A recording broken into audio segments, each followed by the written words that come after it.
Hi, today I'm cleaning a Tamagotchi. It is the Gen 2 2017 release, I believe.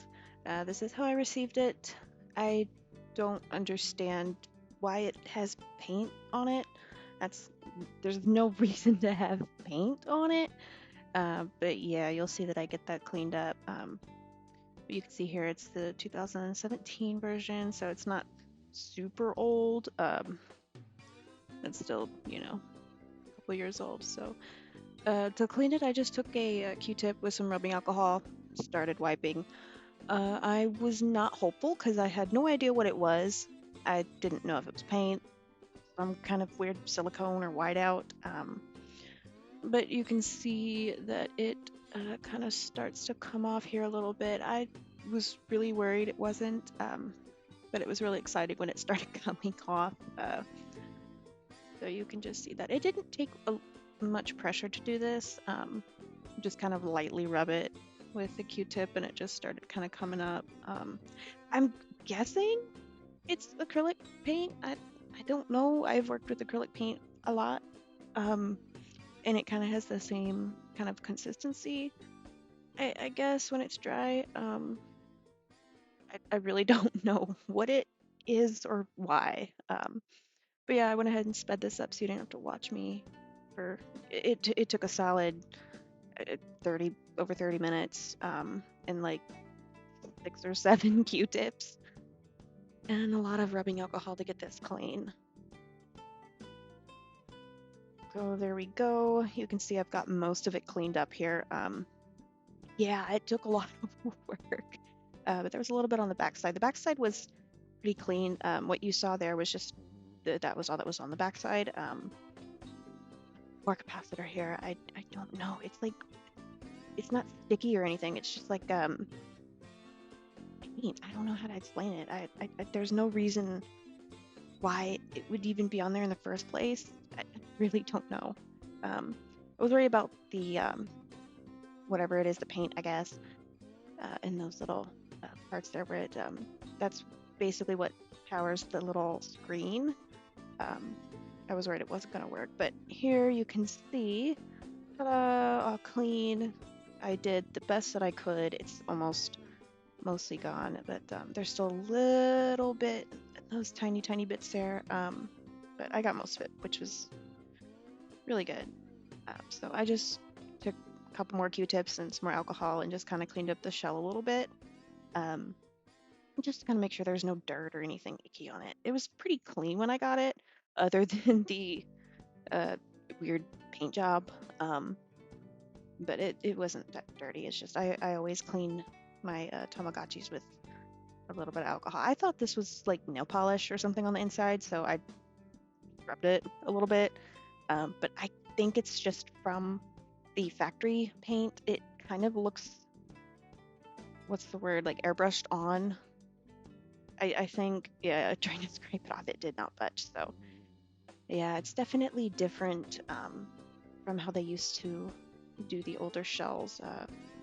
But yeah, anytime you get a Tamagotchi, whether it's new or old and used, especially if it is used, just clean it. Clean it. You're not gonna hurt it. Don't drown it in alcohol, but it's okay to clean it with some rubbing alcohol and a Q-tip or a cloth or something like that.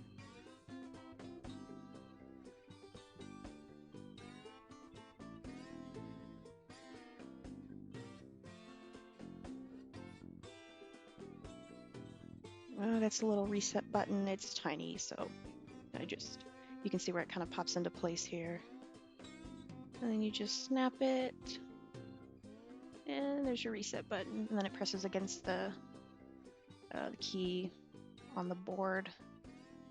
All right, so here's your screen. This is your Tamagotchi. This is basically what you see on the screen. This is a little LCD. Um, I just clean this with some rubbing alcohol again and a Q-tip. It is perfectly okay to clean these with rubbing alcohol. Again, don't drown it, don't dip it in alcohol. Just kind of clean it with a Q-tip and some rubbing alcohol. And most of the time, when you have a Tamagotchi that has a screen issue, or most electronic things, um, just clean it with some rubbing alcohol. It's gonna work. I mean, majority of issues are either dead capacitors or the screen is just a little dirty. So yeah, just clean it. It usually works. It works for me. So, but it's perfectly fine. You can see that I kind of accidentally made it come up on the side there, so I was worried about that. But here you go. Here's a little piece of paper that you see behind the little screen.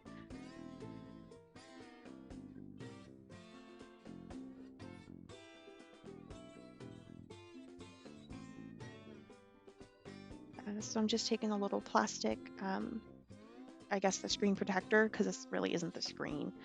But I just pop that into place when I turn it the right way. There we go. It pops into place. And you can see it kind of magnifies the LCD screen a little bit. So then you just get that put into place there. Make sure it's clean. And it's not. Try that again. Okay, there we go. So I fixed it, took that little speck out of there because that would have made me insane. So now I'm just going to put the board back on. There's little plastic pieces that the board you can see up at the top there where it kind of snaps into place to make it easier for you. You do have to screw it into place. Luckily, it came with the screws. So you can see I'm just screwing it into place here, which originally I had put the wrong screws in the wrong parts. So yeah, don't do that.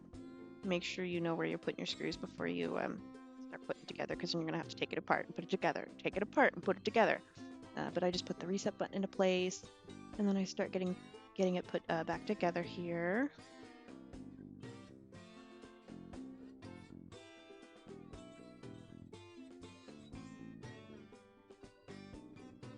And moment of truth here, stuck a battery in, see if it powers on, and it's upside down.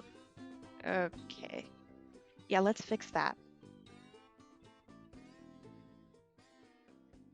So I had to take it apart and turn the screen the right way up, which isn't a big deal. I mean, that's usually, if your screen ever looks like that, just kind of turn it around, see if it fixes the problem. But yeah, I took it apart, put it back together, put all the screws in place, put the battery in, and yay, there's our little Eggy, and it works. Perfect. It didn't have buttons, so I ended up putting some buttons in that I had laying around from one that doesn't work. I threw a little keychain on it as well, but you can see here it works just fine. I set the timer, the audio worked. You can't hear it because I turned it off, but yeah, it worked. And here's our little dude hatching.